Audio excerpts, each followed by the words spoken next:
మన Chiranjeevi vascular and multi speciality hospital దేశంలోనే best vascular and endovascular facilities and all multi speciality care. గురువుగారు, మరి మిథున్ రాశి వారికి ఆగస్ట్ మాసం అంతా కూడా ఎలా ఉండబోతుంది? గ్రహాల ఇంపాక్ట్ ఏం చూపించబోతోంది? ఆగస్టు మంత్ లో బాగున్న రాశులు ఇది ఒక రాశి. అవునా బాగున్న రాశుల్లో టాప్ 1 2 టాప్ 3లో బెస్ట్ గా ఉన్న రాశి మిథున రాశి. వీళ్ళు ఈ రాశి వాళ్ళు చక్కగా సద్వినియోగం చేసుకోవాలండి. ఈ ఆగస్ట్ అన్నారు ఎందుకంటే అదేదో టైం, ఒక సామెత చెప్తారండి, కలిసి వచ్చే టైం వచ్చినప్పుడు నడిసి వస్తే కొడుకు పుడతాడు అన్నట్లు ఈ రాశి వాళ్ళకి అంతా కలిసి వచ్చే టైం వచ్చేసింది. ఎందుకంటే ఒకటి, మొన్న గురువు మారడంతో వీళ్ళకి చాలా బాగా వచ్చే స్థానంలో ధనలాభం ఉండటంతో చాలా కలిసి వస్తుందండి. వీళ్ళకి ధన ప్రవాహంగా, బంధువుల ప్రకారంగా అక్యుములేట్ ప్రాపర్టీ ఏదైనా కొనుక్కోవాలన్నా బాగా కలిసి వస్తుంది. ఇదే టైంలో ఆగస్టు మంత్లో ఇంకా అన్ని గ్రహాలు వీళ్ళకి 4 గ్రహాలు మారుతుంటే 3 గ్రహాలు అనుకూలంగా ఉన్నాయి. చాలా 3 గ్రహాలు చాలా రేర్గా ఈ టైప్ కాంబినేషన్ వస్తుంది. ప్రొఫెషనల్ మ్యాటర్స్లో కొంచెం ఇబ్బందిగా ఉన్నప్పుడు బట్ ఓవరాల్గా బాగుందని చెప్పుకోవాలండి. ఇందులో ఉన్న నక్షత్రాలు మృగశిర 3 4 పాదాలు, ఆరుద్ర 1 2 3 4 పాదాలు, పునర్వసు 1 2 3 అంతా మిథున రాశిలో ఉంటారు. ఇందులో పేరు బలం కా, కీ, కు, ఖం, జ్ఞ, చ, కే, కో, హ అన్న లెటర్స్ అంతా మిథున రాశి అని చెప్పుకోవాలి. ఇందులో మనకి లఘు గోచారం లేదంటే సూక్ష్మ గోచారం ప్రకారం చూసుకుంటే ఇందులో చిన్న చిన్న మాటలతోటి హోల్ మంత్ ఎలా ఉంటుందో మనం చెప్పుకోవచ్చు. దాంట్లో భాగంగా సూర్యుడి వల్ల వీళ్ళకి లక్ష్మీప్రదంగా ఉంటుందని చెప్పుకోవచ్చు. కుజుని ప్రకారంగా శత్రువులు అంటే కనపడని విధంగా శత్రువులు వచ్చేసి ఇబ్బందులు పెట్టే అవకాశం ఎక్కువగా ఉంటుంది. బుధుని వల్ల ధనం వచ్చే అవకాశం ఎక్కువగా ఉంటుంది. శుక్రుని వల్ల ఫ్రెండ్స్ తోటి ఇంటికి సంబంధించిన వ్యవహారాల్లోనూ, తర్వాత ప్రాస్పరిటీ అభివృద్ధి ఉండే అవకాశం ఉంటుంది. ఒక కుజుడు మాత్రం కొంచెం వీళ్ళకి హెల్త్ కాంప్లికేషన్స్ ఇస్తున్నాడు అంటే శత్రువుల్ని, బట్ మిగతా అన్ని గ్రహాలు బాగున్నాయని తెలుసుకోవచ్చు. ముఖ్యంగా ఈయన సింపుల్ లాంగ్వేజ్లో చెప్పుకోవాలనుకుంటే వీళ్ళకి ఈ టైంలో ప్రమోషన్స్ వచ్చే అవకాశం ఎక్కువగా ఉంటుంది. జాబులు లేని వాళ్ళకి జాబులు వచ్చే అవకాశం ఎక్కువగా ఉంటుంది. జాబులో ఖచ్చితంగా ఒక మంచి లెవెల్కి వెళ్ళే అవకాశం ఎక్కువగా ఉంటుంది. చాలా బాగుంటుందని చెప్పుకోవచ్చు. ఒక ఫాదర్కి మాత్రం హెల్త్ విషయంలో జాగ్రత్తగా ఉంటే సరిపోతుంది. మనకి సూర్యుడు 3వ స్థానంలో ఉంటే ఏమవుతుందంటే ఆరోగ్య నిత్య సంతోషం, బంధుమిత్ర సమాగమ, అర్ధలాభ పుత్ర సౌఖ్యం, ఇష్టసిద్ధి తృతీయగే రవి అంటారు. చాలా పెద్ద మీనింగ్ ఉంది ఇందులో, బట్ చాలా సింపుల్ వర్డ్స్లో ఆరోగ్యం బాగుంటుంది. ఎందుకంటే సూర్యుడు ఆరోగ్య ప్రదాత కాబట్టి నిత్యం సంతోషం. ఇప్పటిదాకా వాళ్ళు బాధపడుతూ అది ఇటు ఉంటే ఈ టైంలో మంచి హెల్తీగా, హ్యాపీగా, ఉత్సాహంగా ఉండే అవకాశం ఉంటుంది. బంధువులతోటి, మిత్రులతోటి చక్కగా కలిసి ఉంటారు. నెక్స్ట్ అర్ధలాభం, ధనం ఎక్కడైనా కనుక ఎవరికైనా ఆగిపోయి ఉంటే ఈ టైంలో ధనం వచ్చే అవకాశం ఎక్కువగా ఉంటుంది. పుత్ర సౌఖ్యం, ఇప్పటిదాకా ఇబ్బందులు పెడుతూ ఉంటే పిల్లలు ఇలా అదృష్టం బాగుండి చెప్పినట్లు హోంవర్క్లు అన్ని రాయటం, స్కూల్కి వెళ్ళటం అన్నీ చేస్తూ ఉంటారు. పెళ్లి కాని వాళ్ళు పెళ్లి ప్రపోజల్ చేసుకొస్తే తల్లిదండ్రులు మాట వింటారు. కుజుడు వల్ల వీళ్ళకి ఫస్ట్ హౌస్లో ఉండటంతో జాగ్రత్తగా ఉండాలండి. హెల్త్ విషయంలో జాగ్రత్తగా ఉండాలి. కుజుడు ఫస్ట్ హౌస్లో ఉంటే జ్వరం వచ్చే అవకాశం ఉంది. జ్వరం, ఖడ్గావరణం, చైవ భార్య బంధు విరోధకృత్ చంద్రరాశిగతే యక్ష రాక్షస పీడనం అంటారు. ఇది చాలా ఇంపార్టెంట్ అండి. ఇందులో తెలుసుకోవాల్సింది, మా మదర్కి కూడా రీసెంట్గా సేమ్ మా మదర్ రాశి ప్రకారం చూసుకుంటే వాళ్ళకి ఫస్ట్ హౌస్లో కుజుడు ఉన్నారనమాట. ఏమవుతుందంటే ఫస్ట్ జ్వరం వచ్చే అవకాశం ఉంటుంది. ఖడ్గావరణం అంటే కత్తుల ద్వారా షార్ప్ అయినా కోసుకొని బ్లడ్ కళ్ళ చూసే అవకాశం ఉంటుంది. భార్య బంధువులతో గొడవలు అవుతూ ఉంటుంది. నెక్స్ట్ వీటన్నిటికంటే ముఖ్యంగా యక్ష రాక్షస పీడనం అంటారు. అంటే శారీరకంగా ఏదో టైర్డ్నెస్ ఉంటుంది, లేజీగా ఉంటుంది. హాస్పిటల్కి వెళ్తే డాక్టర్లు ఏమీ లేదని చెప్తారు. సో రీసెంట్గా మా మదర్కి సేమ్ ఇదే పరిస్థితి. ఈ నొప్పులు, ఆ నొప్పులు, అది ఇది అంటుంది. కొంచెం ఏజ్ ఉండేటప్పుడు భయపడిపోతారు కదండి. నేను ఏమీ లేదని చెప్తూ ఉన్నా కానీ మా బ్రదర్ తీసుకొని పోగానే ఫస్ట్ ఎంఆర్ఐ స్కాన్ అయ్యి రాసేసారు. నేను మనసులో నవ్వుకున్నాను, చెప్పలేదు. ఆ తర్వాత నేను చెప్తూనే ఉన్నా, నువ్వు నన్ను అసలు పెట్టించుకోవు, నీ మా నాన్న నువ్వు ఉండవు, సహజంగా తల్లిదండ్రులు అంటుంటారు కాబట్టి నాకు కూడా అది అప్లై అవుతుంది. Mother is mother for everybody కదండి. అందుకని చెప్పేసి సరే మా బ్రదర్ ఫ్రీగా ఉండి తీసుకుని వెళ్ళారు.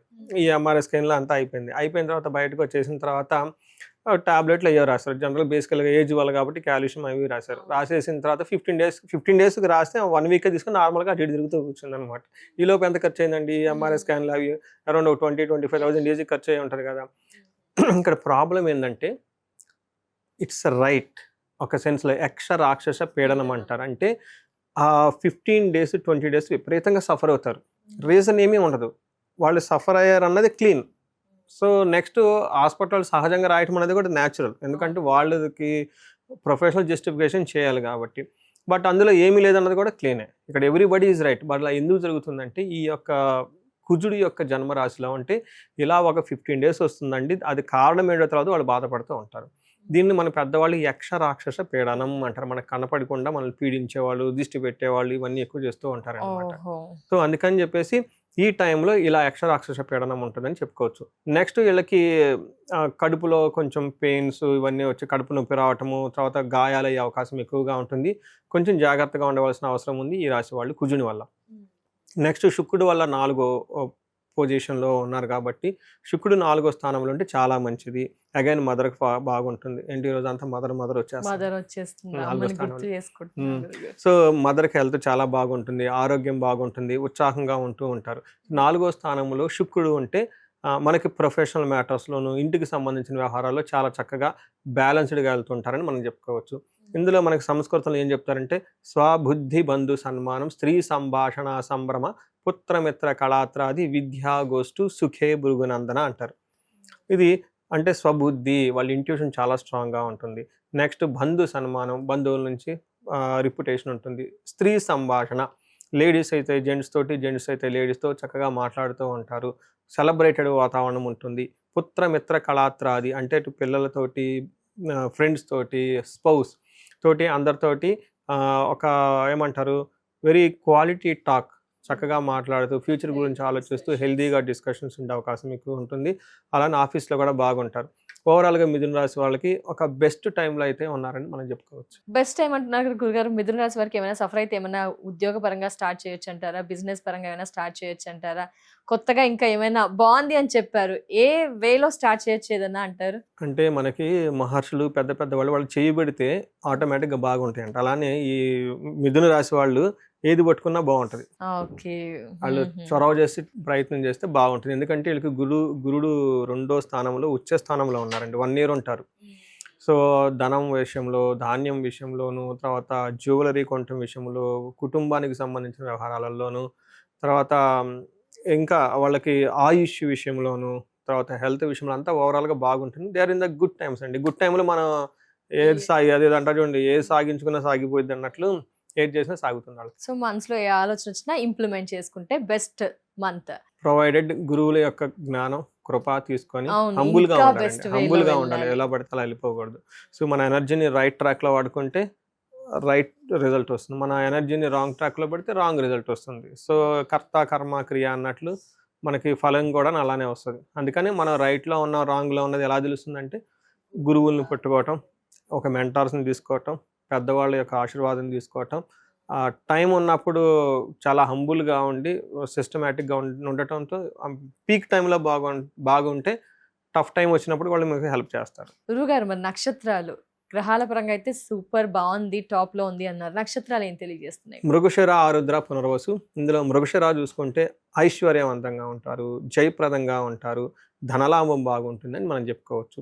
వీళ్ళకి ఛాలెంజెస్ ఏం చూస్తారంటే భయం పడే పరిస్థితులు ఎక్కువగా ఉంటుంది. రెండవది వీళ్ళకి ఏమని చెప్తారంటే మరణ తుల్యం అని చెప్పేసి సంస్కృతంలో వాడతారు. అంటే అప్పటిదాకా ఏదైనా కనుక వాళ్ళకి ఏదైనా పని ఉంటే ఆ పని అంతటితో క్లోజ్ అయిపోతుంది. నెక్స్ట్ అసైన్మెంట్ వస్తుంది. కొత్త ప్రాజెక్టులు, పాత ప్రాజెక్టులు అన్ని క్లోజ్ చేసేసుకోవటం, కొత్త ప్రాజెక్టులు రావటం, లేదంటే పాత పనులు ఏమైనా పెండింగ్లో ఉంటే అవన్నీ క్లోజ్ అయిపోయేసి మొత్తం వైండ్ అప్, ఇల్లంతా క్లీన్ చేసి పడేసి దుష్టంతా దుమ్మంతా దులిపేసుకొని మళ్ళీ ముందుకు వెళ్ళిపోతారని చెప్పుకోవచ్చు. అలాంటి పరిస్థితులు ఉంటుంది కాబట్టి అంటే అంతటితో ఆ పని అయిపోతుంది, ఇంకా క్లోజింగ్ ఉండదు. అలానే ఆరుద్ర నక్షత్రం వాళ్ళకి ఫారిన్ వెళ్ళాలి అనుకున్న వాళ్ళకి అనుకూలంగా ఉంటుందండి. చాలామంది అడుగుతూ ఉంటారు యూఎస్ ఇప్పుడు వెళ్ళొచ్చా, లేదంటే ఈ మధ్య జర్మనీ వెళ్తున్నారు అందరూ. నా ఫోన్లో ఏమంటే జర్మనీ వెళ్తే బాగుంటుంది, జర్మన్ లాంగ్వేజ్ నేర్చుకోవచ్చా, యూఎస్ నుంచి భూమి పోయి ఇప్పుడు జర్మనీ గురించి ఎక్కువ అడుగుతున్నారు. ఆస్ట్రేలియా నుంచి కూడా చాలా మంది అడుగుతున్నారు ఆల్టర్నేటివ్గా. ఇలా ఎవరైనా ఆరుద్ర నక్షత్రం వాళ్ళు ఉంటే ఐశ్వర్యవంతంగా ఉంటుంది, ఫారిన్ వెళ్ళాలనుకునే వాళ్ళకి అనుకూలంగా ఉంటుంది, ధనలాభం ఉంటుంది. వీళ్ళకి కూడాను లాస్ట్ మంత్లో మరణతుల్యము, భయము 2 చూపిస్తుందండి. కొంచెం భయపడే అవకాశం ఎక్కువగా ఉంటుంది. నెక్స్ట్ పునర్వసు నక్షత్రం వాళ్ళకి చాలా చాలా చాలా బాగుందండి. అంటే ఈ టోటల్ ఈ హోల్ మంత్లో 27 నక్షత్రాల రిపోర్ట్ని చూసినప్పుడు ది బెస్ట్గా ఉంది పునర్వసు నక్షత్రం. అందులో వాళ్ళకి ఐశ్వర్యవంతంగా ఉంటుంది, ఫారిన్ వెళ్ళాలనుకున్న వాళ్ళకి, రిమోట్కి వెళ్ళి వర్క్ చేయాలనుకున్న వాళ్ళకి చాలా బాగుంటుంది, సంపదలు వస్తుంటుంది, ధనలాభం ఉంది. సూపర్. అంటే అసలు పరిహారం అవసరం లేదంటారా గురువు గారు వీరికి? కాకపోతే ఇంకా ఇది సింక్ అవని వాళ్ళు, ఇండివిజువల్ గా అతిగా సఫర్ అవుతున్న వారు, పితృదోషాలు అలా ఉన్న వారికి పరిహారమా, ఇలా ఇండివిజువల్ గా పరిహారం? నేను అదే చెప్తూ ఉన్నానండి. ఇది మనకు అప్లై అయ్యేది కొంత పర్సెంట్ మాత్రమే. ఇండివిడ్యువల్ జాతకం చూపించుకోవడం చాలా చాలా అవసరం. సో పరిహారం ఏమైనా చెప్తారా గురుగారు మిథున రాశి వారికి? పరిహారం ఈ టైంలో నేను ఏం చెప్తానంటే, అంతా బాగుంది కాబట్టి అండి వీళ్ళకి పర్టికులర్గా శుక్రుడికి సంబంధించిన వ్యవహారం చాలా బాగుంది కాబట్టి, మనకు వచ్చేది కూడా శ్రావణ మాసం కాబట్టి కుబేర పాశుపత అభిషేకం చేయించుకుంటే ధనం అనేది నిలబడి ఉంటుందండి. చాలామంది ధనం సంపాదించుకుంటారు, చాలా రోజులు కష్టపడతారు, కానీ ఆ ధనాన్ని ఇమ్మీడియట్లీ పోగొట్టుకుంటారు. ఈ బ్యాలెన్స్ ఉండటానికి కుబేర పాశుపత అభిషేకం చేయించుకుంటే చాలా చాలా ధనం అనేది సేఫ్ గార్డ్ అయ్యి స్థిరంగా ఉంటుంది. ఇది ఈ టైంలో బెస్ట్ టైం అని వీళ్ళు చేయించుకుంటే. ఎనీ పూజ ఈ టైంలో అంటే మంచి టైంలో పూజలు చేయించుకుంటే రిజల్ట్ కూడా బాగుంటుంది కాబట్టి పాశుపత అభిషేకం, రుద్రాభిషేకం చేయించుకుంటే పర్ఫెక్ట్గా ఉంటుంది. గురుగారు, మరి అతిగా సఫర్ అవుతున్న వారికి జాతక రీత్యా ఎలాంటి పరిహారాలు అద్భుతంగా మెరుగైన ఫలితాలను ఇస్తాయో తెలియజేస్తారా గురుగారు? సో మనకి ఇప్పుడు దాకా చెప్పుకున్న మన రాశి ఫలం ఏంటంటేనండి, ఆ యొక్క కొంతవరకు మాత్రమే ఎఫెక్ట్ ఉంటుందండి. అది ఒక 30-40% మాత్రం లైఫ్లో ఎఫెక్ట్ ఉంటుంది. బట్ వాళ్ళ యొక్క ఇండివిడ్యువల్ జాతకాన్ని మనం చూసుకోవడం చాలా చాలా ముఖ్యం. దీనితో పాటుగా ఇప్పుడు మనం చెప్పుకున్న దానికి వ్యతిరేకంగా కానీ అనుకూలంగా కానీ లేకుండా బాగా సఫర్ అవుతున్న వాళ్ళు ఎవరైతే ఉంటారో వాళ్ళు ఇండివిడ్యువల్ జాతకం చూపించుకోవడం చాలా చాలా ముఖ్యం అండి. అండ్ నేను రీసెర్చ్ గ్రూప్ లాగా చేస్తున్నానండి. అరౌండ్ మనకి 40 years +or-5 years అంటే 35 to 45 ఎవరికైతే ఏజ్ ఉందో అప్పటిదాకా వాళ్ళ కెరియర్లో చాలా సక్సెస్ఫుల్గా ఉండి, అకాడమిక్స్లో చాలా సక్సెస్ఫుల్గా ఉండి, కెరియర్లో కూడా ఒక మేనేజర్ లెవెల్, ఒక నాయకత్వ లక్షణాలు, సమాజంలో ఒక ఉన్నతమైన పొజిషన్కి వచ్చేసి అందరి దగ్గర కీర్తి ప్రదేశాలు, గౌరవం, మర్యాద, కొంచెం డబ్బు సంపాదించుకొని ఒక సిస్టమాటిక్గా ఉన్నవాళ్ళు సడన్గా ఆ ఏజ్లో డౌన్ వస్తుందండి. దీనికి మిడ్ లైఫ్ క్రైసిస్ అని చెప్పేసి మనకు అంటూ ఉంటారు జనరల్గా మోడర్న్ సైకాలజీలో. హార్మోనల్ చేంజెస్ అని, పోస్ట్ మెనోజ్ అని, ప్రీ మెనోపాజ్ అని రకరకాల పేర్లతో చెప్తూ ఉంటారు. బట్ అరౌండ్ 40-45 మధ్య లాట్ ఆఫ్ చేంజెస్ ఉంటుందండి, అది జెంట్స్కి లేదంటే లేడీస్కి. ఇది ఎందుకు వస్తుంది, కారణం ఏంటి అని మనం ఒక మిడ్ లైఫ్ క్రైసిస్ అని ఒక టైటిల్ పెట్టి వదిలేయకుండా జ్యోతిష శాస్త్రం చాలా బ్యూటిఫుల్గా అందులో మనకి రీజన్స్ చెప్తారు ఎందుకని. చాలా శాపాలు ఉంటాయండి. అంటే మనకి లైఫ్లో కొన్ని ఏజ్లో కొన్ని యాక్టివ్గా ఉంటాయండి. మన చిన్నప్పుడు బాలారిష్టాలు అంటారు, పెళ్ళైనప్పుడు వివాహ దోషాలు అంటారు, కొంచెం లైఫ్లో సెటిల్ అయ్యి ధనం వచ్చినప్పుడు వేరే శాపాలు ఉంటాయండి.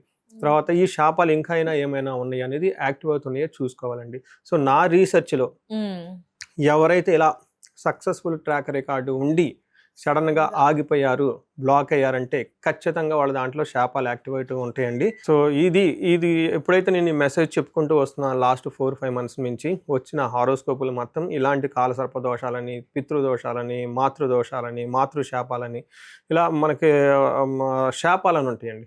దాదాపు ఒక 7-8 బాగా పవర్ఫుల్ శాపాలు ఉంటాయి అనమాట. అలానే గ్రహ దోషాలు ఉంటాయి అనమాట. అవి ఎంత చేసినా కానీ పోవన్నమాట. ఇవి జనరేషన్స్ నుంచి వస్తాయి. మొన్న రీసెంట్గా కూడా ఒకళ్ళు వచ్చారండి, చూసిన వెంటనే చెప్పాను మీ అబ్బాయికి త్రిపిండి దోషం ఉంది, అది వీళ్ళ చేసిన వల్ల రాదు, వీళ్ళ యాన్సిస్టర్ చేయటం వల్ల. అప్పుడు అవునండి మా చిన్నప్పుడు మా అమ్మమ్మ గారు ఇలా చేసేవాళ్ళండి, ఆ తర్వాత మా పిన్ని కూతురు ఒక ఆమె చనిపోయిందండి, ఇలా ఉందండి, ఇలా వాళ్ళ హిస్టరీ అంతా చూసుకుంటూ వచ్చారనమాట. ఇలా జనరేషన్స్ నుంచి ఎప్పటి నుంచి ఉన్న టఫ్ అయిన ప్రాబ్లమ్స్ ఉంటే ఇవన్నీ వస్తూ ఉంటాయండి. ఒకసారి హారోస్కోప్ చూపించుకోవటం ఎంతైనా ముఖ్యం. ఇమ్మీడియట్గా పరిష్కారాలు చేసుకొని పరిహారాలు చేసుకుంటే లైఫ్ అనేది ఆ బ్లాక్ పై ముందుకెళ్ళిపోతారండి.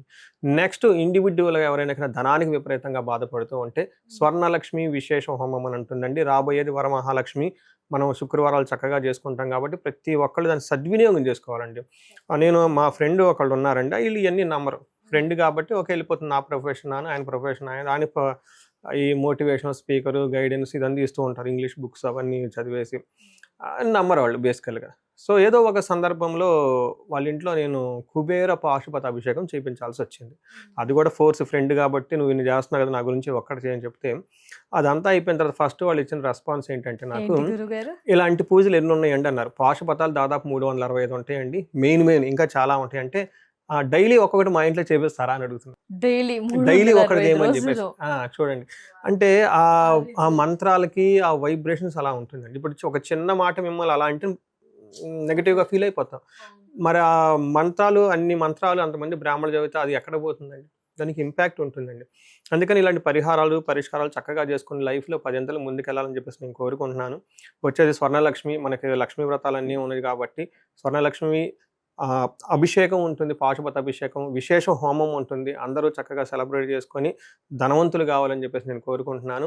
ఏదైనా కనుక వివాహానికి కనుక ప్రాబ్లంగా ఉంటే అన్యోన్య దాంపత్య పాశుపత అభిషేకము, హెల్త్ బాగా లేకుండా ఉంటే మనకేమని చెప్తారంటే మృత్యుంజయ పాశుపత అభిషేకము, హోమము, కాలసర్ప దోషము, త్రిపిండి దోషము, ఇవి ఇలా ఎనీథింగ్ అండి, ఎనీథింగ్ వాళ్ళకి ఎక్కడైనా కనుక ఛాలెంజ్ ఉంటే ఇమ్మీడియట్గా ఒకసారి అపాయింట్మెంట్ తీసుకొని జాతక చక్రం చూపించుకొని దాని కారణాలు ఏంటో పరిష్కరించుకొని ఇమ్మీడియట్గా పరిహారాలు చేసుకుంటే 3 to 6 months మొత్తం లైన్లో పడిపోతారండి. సో ఎన్నో కేసులు చేస్తున్నాను. ఇది మహర్షులు ఇచ్చిన ఈ జ్ఞానాన్ని, మన పెద్దవాళ్ళు ఇచ్చిన ఈ మంత్రాలని వీటిని ఉపయోగించుకొని లైఫ్ 10 వెళ్ళాలని చెప్పేసి నేను కోరుకుంటానండి. అందరికీ అష్టలక్ష్మిలు ఉండాలని చెప్పేసి, కృపా కటాక్షం కలగాలని, భోగభాగ్యాలతో అందరూ వృద్ధి చెందాలని చెప్పేసి కోరుకుంటున్నానండి. నమస్తే.